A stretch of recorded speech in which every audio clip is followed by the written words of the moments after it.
Selebgram asal Kabupaten Nagan Raya, Banda Aceh ditangkap polisi karena diduga terlibat judi online. Selebgram itu ikut mempromosikan situs judi di akun Instagram miliknya.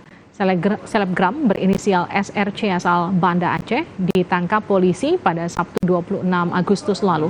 Selebgram ini diduga ikut mempromosikan situs judi online di akun Instagram pribadinya.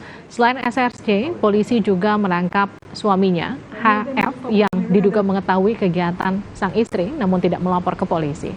Penangkapan keduanya bermula dari laporan masyarakat yang disampaikan lewat pesan WhatsApp curhat ke Kapolresta Banda Aceh.